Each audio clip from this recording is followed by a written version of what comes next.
The Seattle Seahawks linebackers completely locked down in coverage against the Denver Broncos.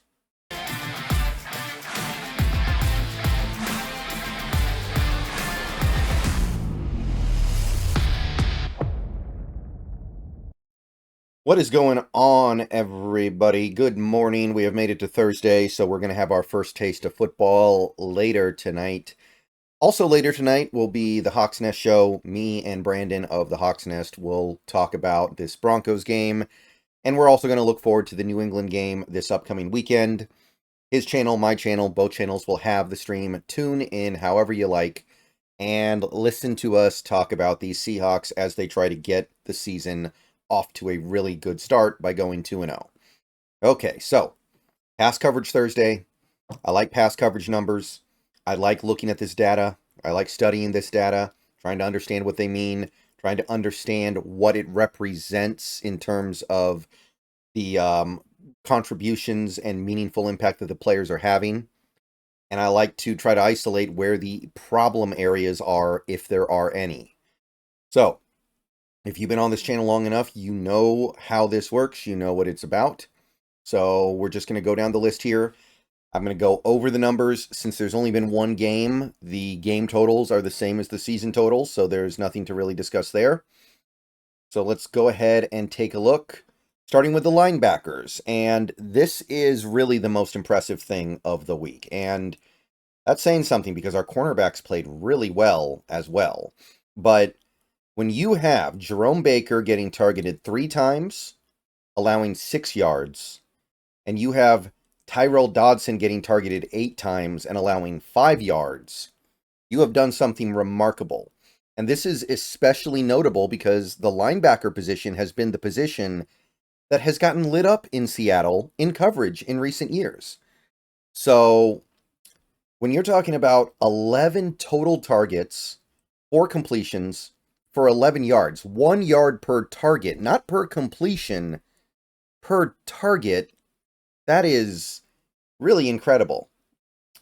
So you can see that it was pretty much all yak. It was plays behind the line of scrimmage by and large, the ones that were caught anyway.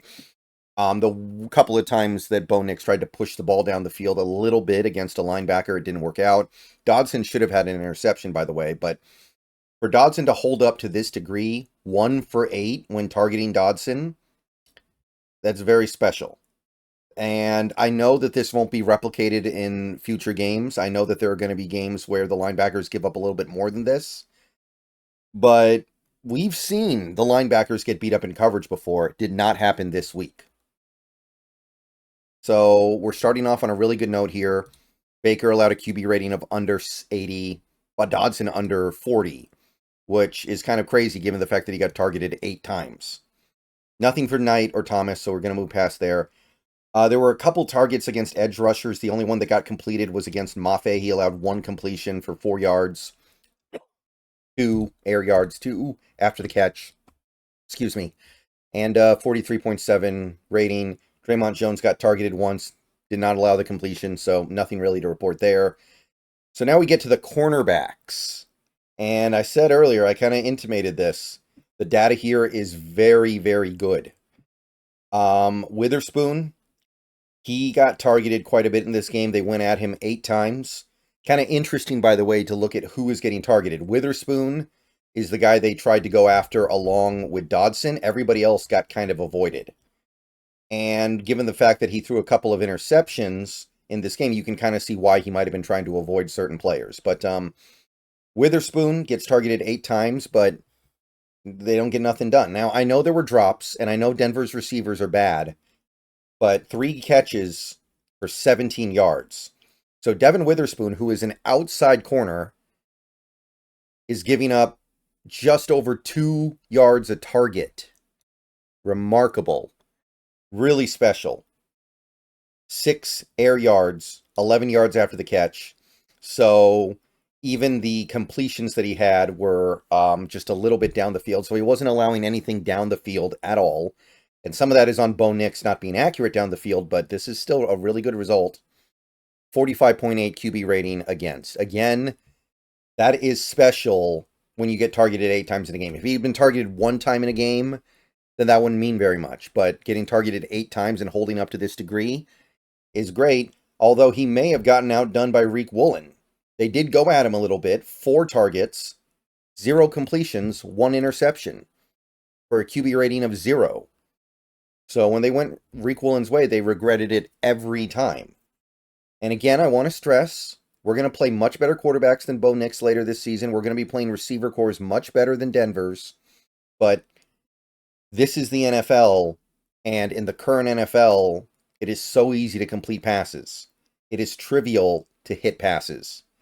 And the fact that they were able to shut down this passing attack to this degree is very, very impressive. They could have been playing anybody.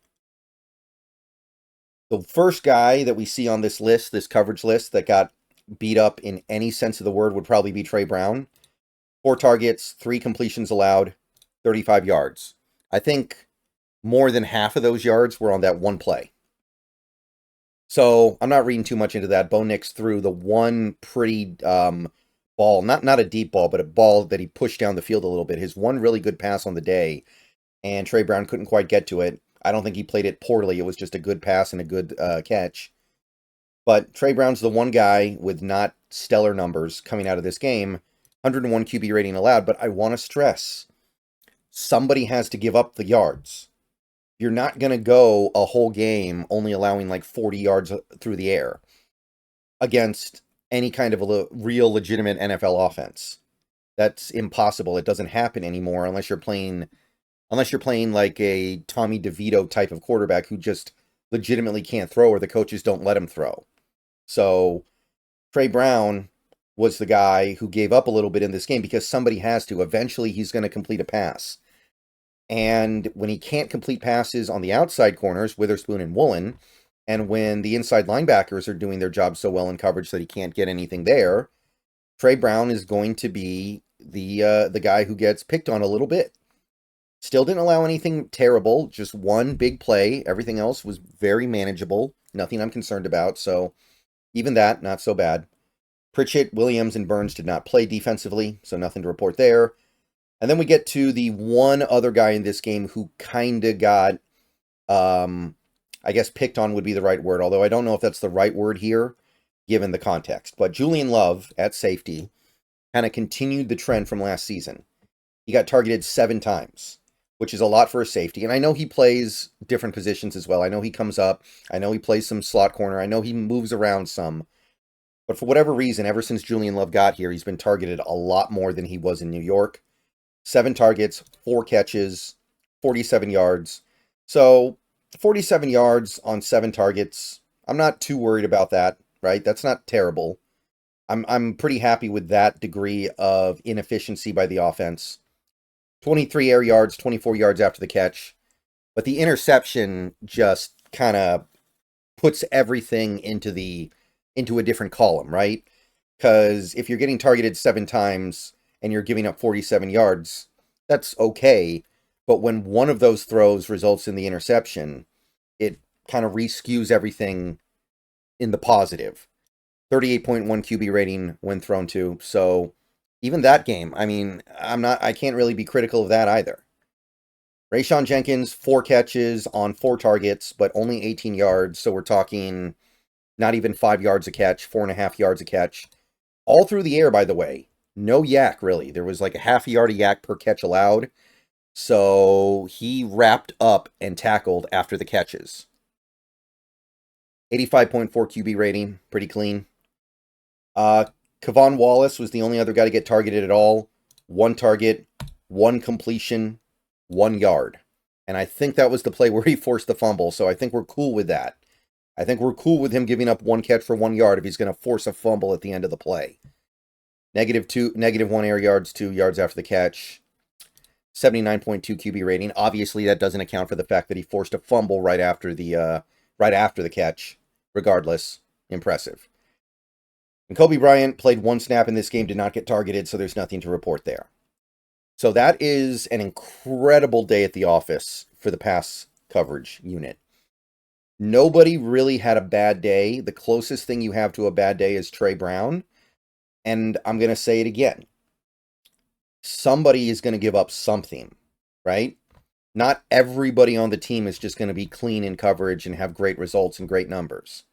It's not possible.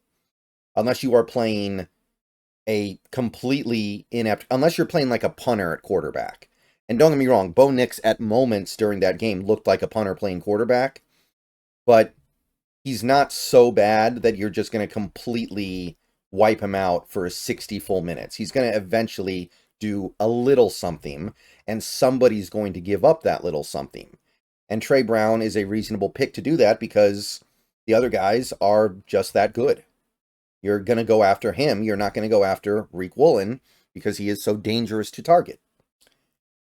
Okay, so I will be seeing you guys later. More videos coming soon. Go Hawks. And yeah, this is as good as it gets for Pass Coverage Thursday. Don't expect very many Pass Coverage Thursdays to be this good this season. If we're this good every week, I imagine we're motoring our way to the Super Bowl, to be perfectly honest.